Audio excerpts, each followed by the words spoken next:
ಕೇಂದ್ರ ಶಿಕ್ಷಣ ಸಚಿವರಾದ ಧರ್ಮೇಂದ್ರ ಪ್ರಧಾನ್ ರವರ ರಾಜೀನಾಮೆಗೆ ಆಗ್ರಹಿಸಿ ರಾಯಚೂರಿನಲ್ಲಿ ಬೃಹತ್ ಪ್ರತಿಭಟನೆ.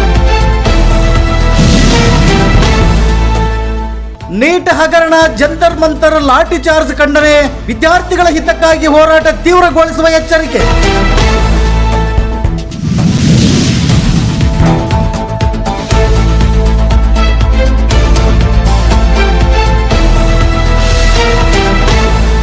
ದೆಹಲಿಯ ಜಂತರ್ ಮಂತರ್ನಲ್ಲಿ ಶಾಂತಿಯುತವಾಗಿ ಪ್ರತಿಭಟನೆ ನಡೆಸುತ್ತಿದ್ದ ವಿದ್ಯಾರ್ಥಿಗಳ ಮೇಲೆ ನಡೆದ ಪೊಲೀಸ್ ಲಾಠಿ ಚಾರ್ಜ್ ಅನ್ನು ಖಂಡಿಸಿ ಹಾಗೂ ನೀಟ್ ಪ್ರಶ್ನೆ ಪತ್ರಿಕೆ ಸೋರಿಕೆ ಪ್ರಕರಣದ ನೈತಿಕ ಹೊಣೆ ಹೊತ್ತು ಕೇಂದ್ರ ಶಿಕ್ಷಣ ಸಚಿವ ಧರ್ಮೇಂದ್ರ ಪ್ರಧಾನ್ ರಾಜೀನಾಮೆ ನೀಡಬೇಕೆಂದು ಆಗ್ರಹಿಸಿ ಜಿಲ್ಲಾ ಯುವ ಕಾಂಗ್ರೆಸ್ ವತಿಯಿಂದ ರಾಜ್ಯ ಯುವ ಮುಖಂಡ ರವಿ ಬೋಸರಾಜು ನೇತೃತ್ವದಲ್ಲಿ ಗುರುವಾರ ರಾಯಚೂರು ನಗರದ ಡಾಕ್ಟರ್ BR ಅಂಬೇಡ್ಕರ್ ವೃತ್ತದಲ್ಲಿ ಚಾತ್ರೋಮ್ ಕಿ ಗೂಂಜ್ ಹೆಸರಿನಲ್ಲಿ ಬೃಹತ್ ಪ್ರತಿಭಟನೆ ನಡೆಯಿತು.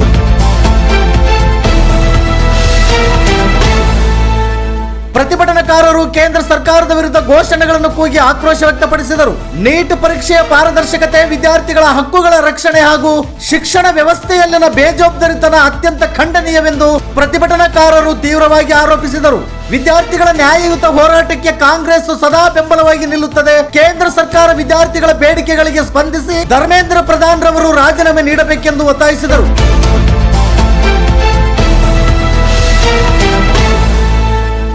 ರಾಜ್ಯ ಯುವ ಮುಖಂಡ ರವಿ ಬೋಸರಾಜು ಮಾತನಾಡಿ, ದೇಶದ ಶಿಕ್ಷಣ ವ್ಯವಸ್ಥೆಯನ್ನು ರಕ್ಷಿಸುವುದು, ಪರೀಕ್ಷಾ ಪ್ರಕ್ರಿಯೆಯಲ್ಲಿ ಪಾರದರ್ಶಕತೆ ಕಾಪಾಡುವುದು ಹಾಗೂ ವಿದ್ಯಾರ್ಥಿಗಳಿಗೆ ನ್ಯಾಯ ದೊರಕಿಸುವುದೇ ಈ ಹೋರಾಟದ ಉದ್ದೇಶವಾಗಿದೆ. ನೀಟ್ ಪ್ರಶ್ನೆ ಪತ್ರಿಕೆ ಸೋರಿಕೆಯಿಂದ ಲಕ್ಷಾಂತರ ವಿದ್ಯಾರ್ಥಿಗಳ ಭವಿಷ್ಯ ಸಂಕಷ್ಟಕ್ಕೆ ಸಿಲುಕಿದ್ದು, ವಿದ್ಯಾರ್ಥಿಗಳ ಆತ್ಮಹತ್ಯೆಗಳಿಗೆ ಯತ್ನಿಸುವ ಪರಿಸ್ಥಿತಿಗೆ ಕೇಂದ್ರ ಸರ್ಕಾರ ನೈತಿಕ ಹೊಣೆ ಹೊತ್ತು ಶಿಕ್ಷಣ ಸಚಿವರು ರಾಜೀನಾಮೆ ನೀಡಲೇಬೇಕು ಹಾಗೂ ಪ್ರಧಾನಿ ನರೇಂದ್ರ ಮೋದಿ ದೇಶದ ವಿದ್ಯಾರ್ಥಿಗಳ ಕ್ಷಮೆ ಕೇಳಬೇಕೆಂದು ಆಗ್ರಹಿಸಿದರು.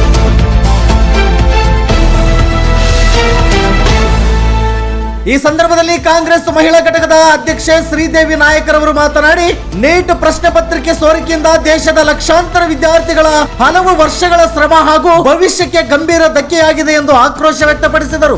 ಈ ಪ್ರತಿಭಟನೆಯಲ್ಲಿ ಕೆ ಶಾಂತಪ್ಪ, ಮಹಮ್ಮದ್ ಸಲಾಂ, ಸುರೇಖಾ, ಪ್ರತಿಭಾ ರೆಡ್ಡಿ, MR ಬೇರಿ, ಮರಿಸ್ವಾಮಿ, ಪ್ರತಾಪ್, SR ಖಾನ್, ಗಟ್ಟು ಬಿಚ್ಚಳಿ, ಸಜ್ಜಿದ್ ಸಮೀರ್, ನರಸಿಂಹಲು ಮಾಡಿಗಿರ್, ಪವನ್ ಕುಮಾರ್, ಯಂಕಣ್ಣ ಯಾದವ ಹಾಗೂ ನಾಗರಾಜ ಸ್ವಾಮಿ, ರಾಘವೇಂದ್ರ ಹೀರಣ್ಣ ಸೇರಿದಂತೆ ಕಾಂಗ್ರೆಸ್ ಮುಖಂಡರು ಮತ್ತು ವಿವಿಧ ಸಂಘಟನೆಗಳ ಮುಖಂಡರು, ಮಹಿಳೆಯರು, ವಿದ್ಯಾರ್ಥಿಗಳು ಹಾಗೂ ಹೆಚ್ಚಿನ ಸಂಖ್ಯೆಯಲ್ಲಿ ಕಾರ್ಯಕರ್ತರು ಭಾಗವಹಿಸಿದ್ದರು.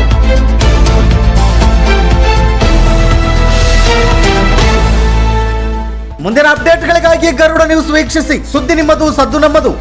ರಾಯಚೂರು ಜಿಲ್ಲಾ ವರದಿಗಾರರು ಬಸವಂತ ಹಿರೇಕಡಬೂರು. ಇದು ಗರುಡ ನ್ಯೂಸ್ ಕರ್ನಾಟಕ. ನಾನು ಮಲ್ಲೇಶ್ ಕಮತೂರು.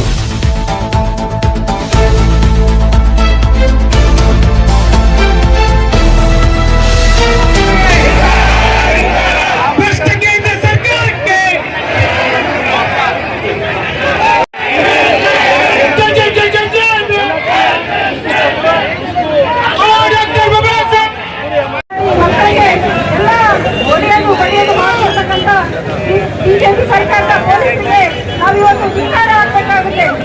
ಯಾಕಂತ ಹೇಳಿದ್ರೆ ಅವರು ಶಾಂತ ರೀತಿಯಿಂದ ನಮ್ಮ ಹಕ್ಕನ್ನು ಕೇಳ್ತಾ ಇದ್ರು. ಆ ಒಂದು ಹಕ್ಕನ್ನ ಕಿತ್ಕೊಳ್ಳುವಂತ ಕೆಲಸ ಮಾಡ್ತಾ ಇದ್ದಾರೆ. ಎಲ್ಲರಿಗೂ ಗೊತ್ತಿರಬೇಕು, ಬಿಜೆಪಿ ಸರ್ಕಾರ ಬಡವರ ಹಕ್ಕನ್ನು ಕಿತ್ಕೊಂಡಿದೆ, ಮಹಿಳೆಯರ ಹಕ್ಕನ್ನು ಕಿತ್ಕೊಂಡಿದೆ, ದೀನ ದಲಿತರ ಹಕ್ಕನ್ನು ಕಿತ್ಕೊಂಡಿದೆ. ಇವತ್ತು ಏನ್ ಮಾಡ್ತಾ ಇದೆ, ರೈತರ ಹಕ್ಕನ್ನು ಕಿತ್ಕೊಂಡಿದೆ. ಇವತ್ತು ವಿದ್ಯಾರ್ಥಿಗಳ ಹಕ್ಕನ್ನು ಕಿತ್ಕೊಂಡು ಅವರ ಬಾಯಿಯನ್ನು ಮುಚ್ಚುವಂತ ಕೆಲಸ ಮಾಡ್ತಾ ಇದೆ. ಅದಕ್ಕೋಸ್ಕರ ನಾವೆಲ್ಲರೂ ಕೂಡ ವಿದ್ಯಾವಂತರಾಗಿರ್ತಕ್ಕಂಥ ಎಲ್ಲ ಯುವಕರು ಕೂಡ ನಾವು ಇವತ್ತು ಬಿಜೆಪಿ ಸರ್ಕಾರವನ್ನ ತೊಡೆಯುವಂತ ಕೆಲಸವನ್ನ ನಾವು ಮಾಡಬೇಕಾಗುತ್ತೆ. ತೆಗೆದಿದ್ದೀರಿ ಅಂತ ಕೇಳಿದ್ರೆ ಶೆಕೆ ಆಗುತ್ತೆ ಅಂತ ಹೇಳಂತ ಉಡಾಫಿ ಉತ್ತರ ಕೊಡುವಂತದ್ದು ಬಿಜೆಪಿ ಪೊಲೀಸರು ಮಾಡ್ತಾ ಇದ್ದಾರೆ. ಹಾಗಾಗಿ ಡೆಲ್ಲಿಯಲ್ಲಿ ಇರ್ತಕ್ಕಂಥ ಎಲ್ಲ ಪೊಲೀಸರು ಬಿಜೆಪಿಯ ಏನೋ ಆಡಳಿತ ಅವ್ರು ಹೆಂಗೆ ಹೇಳ್ತಾರೆ ಹಂಗೆ ಮಾಡ್ತಾ ಇದ್ದಾರೆ. ಈ ಒಂದು ಸಂದರ್ಭದಲ್ಲಿ ನಾನು ಇವತ್ತು ರಾಯಚೂರು ಜಿಲ್ಲೆಯಲ್ಲಿ ಒಂದು ಪ್ರತಿಭಟನೆ ಮಾಡ್ತಾ ಇದ್ದೀವಿ ಅಂತ ಹೇಳಿದ್ರೆ ನಮಗೂ ಕೂಡ ನೋವಿದೆ. ಯಾಕೆ ನೋವಿದೆ ಅಂತ ಹೇಳಿದ್ರೆ ಈ ಒಂದು ನೀಟ್ ಪರೀಕ್ಷೆಯಲ್ಲಿ ಮೋಸ ಆಗಿರ್ತಕ್ಕಂಥದ್ರಲ್ಲಿ ನನ್ನ ಮಗಳು ಕೂಡ ನೀಟ್ ಪರೀಕ್ಷೆಯಲ್ಲಿ ಮೋಸ ಹೋಗಿದ್ದಾಳೆ.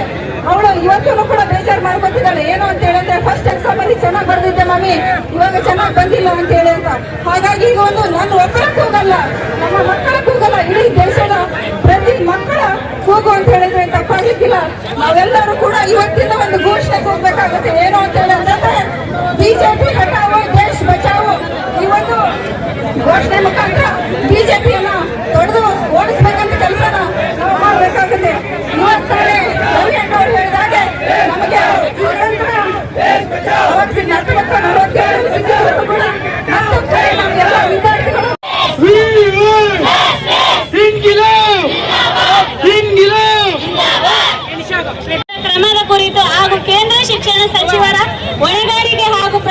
ಪತ್ರಿಕೆ ಸೋರಿಕೆ ನಿರ್ಲಕ್ಷ್ಯದ ಕುರಿತು ಮನವಿ. ಗೌರವಾನ್ವಿತ ಸರ್, ನಾವು ಛಾತ್ರನ್ ಕಿ ಗುಂಜ್ ಹಾಗೂ ಯೂತ್ ಕಾಂಗ್ರೆಸ್ ರಾಯಚೂರು ಪರವಾಗಿ ದೇಶದ ವಿದ್ಯಾರ್ಥಿಗಳ ಪರವಾಗಿ ಈ ಮನವಿ ಪತ್ರವನ್ನು ಸಲ್ಲಿಸುತ್ತಿದ್ದೇವೆ.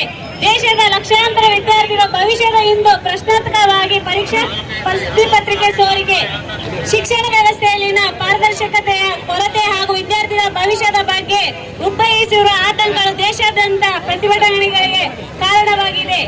ಈ ಹಿನ್ನೆಲೆಯಲ್ಲಿ ತಮ್ಮ ಹಕ್ಕುಗಳು ಹಾಗೂ ಶಿಕ್ಷಣ ಉತ್ತರದಾಯಿತ್ವ ಒತ್ತಾಯಿಸಿ ಶಾಂತಿಯುತವಾಗಿ ಪ್ರತಿಭಟಿಸುತ್ತಿದ್ದ ವಿದ್ಯಾರ್ಥಿಗಳ ಮೇಲೆ ನಡೆದ ಪೊಲೀಸ್ ದೌರ್ಜನ್ಯದ ವಿಷಯ ಪಾರದರ್ಶಕತೆ ಮತ್ತು ವಿಶ್ವಾಸವನ್ನು ಮರುಸ್ಥಾಪಿಸಲು ಪರಿಣಾಮಕಾರಿ ಶಿಕ್ಷಣ ಸುಧಾರಣೆಗಳನ್ನು ಜಾರಿಗೊಳಿಸಬೇಕು. ಶಿಕ್ಷಣ ವ್ಯವಸ್ಥೆಯ ವೈಫಲ್ಯಗಳಿಗೆ ಕೇಂದ್ರ ಶಿಕ್ಷಣ ಸಚಿವಾಲಯದಲ್ಲಿ ಉತ್ತರದಾಯಿತ್ವವನ್ನು ನಿಗದಿಪಡಿಸಬೇಕು. ಈ ಹಿನ್ನೆಲೆಯಲ್ಲಿ ಕೇಂದ್ರ ಶಿಕ್ಷಣ ಸಚಿವ ಶ್ರೀ ಧರ್ಮೇಂದ್ರ ಪ್ರಧಾನ್ ಅವರು ನೈತಿಕ ಹೊಣೆ ಮತ್ತು ತಮ್ಮ ಸ್ಥಾನಕ್ಕೆ ರಾಜೀನಾಮೆ ನೀಡುವಂತೆ ಕ್ರಮ ಕೈಗೊಳ್ಳುವಂತೆ ಸರ್ಕಾರವನ್ನು ವಿನಂತಿಸುತ್ತೇವೆ. ಶಾಂತಿಯುತವಾಗಿ ಪ್ರತಿಭಟನೆ ನಡೆಸುವುದು ಸಂವಿಧಾನಾತ್ಮಕ ಹಕ್ಕಾಗಿದ್ದು ಅಂತಹ ಪ್ರತಿಭಟನೆಗಳಲ್ಲಿ ಭಾಗವಹಿಸುವ ವಿದ್ಯಾರ್ಥಿಗಳ ಹಕ್ಕುಗಳನ್ನು ರಕ್ಷಿಸಬೇಕು. ದೇಶದ ಯುವಜನತೆ ನ್ಯಾಯಸಮ್ಮತ, ಪಾರದರ್ಶಕ ಹಾಗೂ ವಿಶ್ವಾಸಾರ್ಹ ಉತ್ತಮ ಶಿಕ್ಷಣ ವ್ಯವಸ್ಥೆಯನ್ನು ನಿರೀಕ್ಷಿಸುತ್ತಿದ್ದೇವೆ. ವಿದ್ಯಾರ್ಥಿಗಳ ಭವಿಷ್ಯದ ಹಿತದೃಷ್ಟಿಯಿಂದ ಈ ಮನವಿಯನ್ನು ಗಂಭೀರವಾಗಿ ಪರಿಗಣಿಸಿ ಅಗತ್ಯ ಕ್ರಮ ಕೈಗೊಳ್ಳುವಂತೆ ವಿನಿಸುತ್ತೇವೆ. ಈ ಮನವಿ ಪತ್ರವನ್ನು ಭಾರತ ಗೌರವಾನ್ವಿತ ಪ್ರಧಾನಮಂತ್ರಿಯವರಿಗೆ ಹಾಗೂ ಕೇಂದ್ರ ಶಿಕ್ಷಣ ಸಚಿವಾಲಯಕ್ಕೆ ತಲುಪಿಸುವಂತೆ ಜಿಲ್ಲಾಧಿಕಾರಿಗಳು ರಾಯಚೂರವರನ್ನು ವಿನಮ್ರವಾಗಿ ಕೋರುತ್ತೇವೆ. The NEET paper leak concern have hurt the trust of students across the country. When students work hard for years, every exam must be fair, transparent and free from corruption. Today, when students raise their voice at Jantar Mantar seeking justice, we in Raichur stand here in solidarity with them. Their fight is not justice for themselves, it is for every student who believe that hard work should decide success, not unfair practices. This is not about politics, it is about fairness, accountability and protecting the future of India's students. Every student deserves an equal opportunity to succeed through merit.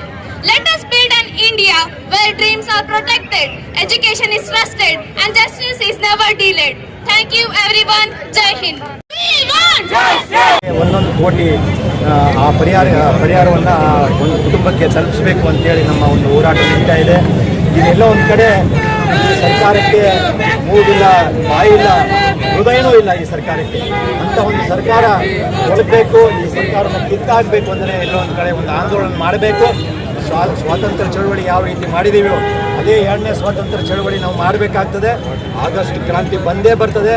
ಈ ಸರ್ಕಾರ ಹೋಗಬೇಕಾಗ್ತದೆ. ಯಾವ ರೀತಿ ನೇಪಾಳದಲ್ಲಿ, ಬಾಂಗ್ಲಾದೇಶಲ್ಲಿ, ಯಾವ ರೀತಿ ಶ್ರೀಲಂಕಾದಲ್ಲಿ ಸರ್ಕಾರವನ್ನು ಆ ಒಂದು ನ್ಯಾಯಬದ್ಧವಾಗಿ ಅವರು ಆ ಒಂದು ನಾಗರಿಕರು ಕಿತ್ತಾಕಿದ್ರು, ಇಲ್ಲೇನೋ ಶಾಂತಿಯುತವಾಗಿ ಈ ಸರ್ಕಾರ ನಮ್ಮ ನಾಗರಿಕರು, ನಮ್ಮ ಯುವಕರು, ನಮ್ಮ ಸ್ಟೂಡೆಂಟ್ಸ್ ಎಲ್ಲರೂ ಸೇರಿ ಕಿತ್ತಾಕ್ತಾರೆ ಅಂತೇಳಿ ನಾವು ಒಂದು ನಿಮ್ಮ ಮುಖಾಂತರ ನಾನು ಹೇಳಕ್ಕೆ ಬಯಸ್ತಾ ಇದ್ದೀವಿ.